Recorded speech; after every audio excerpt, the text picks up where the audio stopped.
Nyamuk adalah mesin biologis dan misteri sesuatu di atasnya. Bayangkan sebuah makhluk yang begitu kecil, yang sering kita tepuk tanpa berpikir dua kali. Namun, dalam surat Al-Baqarah ayat 26, Allah berfirman bahwa Dia tidak segan membuat perumpamaan berupa seekor nyamuk atau bahkan yang lebih kecil darinya. Mengapa Al-Quran menantang logika kita dengan menyebut makhluk yang kita anggap hina ini? Ternyata di balik tubuhnya yang rapuh tersimpan teknologi super canggih yang baru mampu dipecahkan sains di abad modern. Mari kita bedah anatomi nyamuk dari kacamata sains. Apa yang kita sebut sebagai mulut nyamuk sebenarnya bukanlah satu jarum tunggal. Mikroskop elektron mengungkap bahwa nyamuk memiliki 6 bilah jarum yang bekerja dengan presisi yang luar biasa. 2 jarum bertugas menggergaji kulit kita. 2 jarum lainnya menahan luka agar tetap terbuka.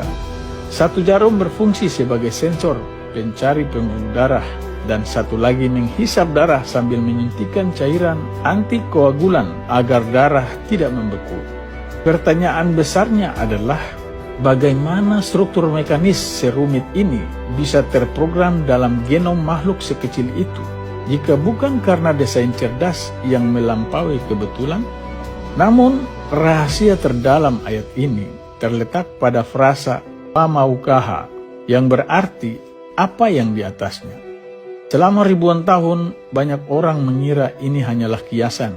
Tetapi sains modern menemukan fakta yang mencengangkan bahwa nyamuk ternyata memiliki parasit mikroskopis bernama mites atau tungau yang hidup menempel di atas punggungnya. Bahkan, tubuh nyamuk adalah rumah bagi jutaan virus dan bakteri yang jauh lebih kecil. Ayat ini secara akurat memberikan koordinat bahwa di atas sebuah kehidupan yang kecil, ada kehidupan lain yang jauh lebih renik.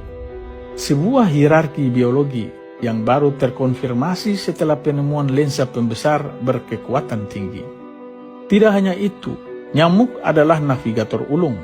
Mereka dilengkapi dengan thermal reseptor atau sensor panas yang mampu mendeteksi suhu tubuh manusia dari jarak jauh, serta memiliki sensor karbon dioksida yang sangat sensitif. Mereka bisa melihat dunia dalam spektrum inframerah untuk menemukan titik darah yang paling hangat. Disinilah batas antara sains dan spiritualitas memudar. Kita dipaksa bertanya, siapakah yang mengajarkan nyamuk cara membedah kulit manusia? Siapa yang membekalinya dengan radar inframerah? Ini bukan sekedar insting. Ini adalah tanda-tanda keagungan penguasa alam yang tersembunyi dalam detail yang terkecil. Pada akhirnya, ayat tentang nyamuk ini adalah sebuah pukulan bagi kesombongan intelektual manusia. Jika memahami rahasia di balik 1 ekor nyamuk saja kita masih tertatih-tatih, pantaskah kita meragukan Sang Pencipta yang mengatur triliunan galaksi? Surat Al-Baqarah ayat 26 bukan sekedar perumpamaan.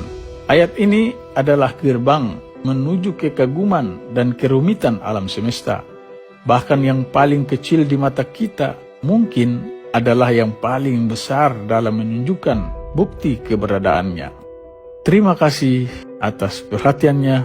Wassalamualaikum warahmatullahi wabarakatuh.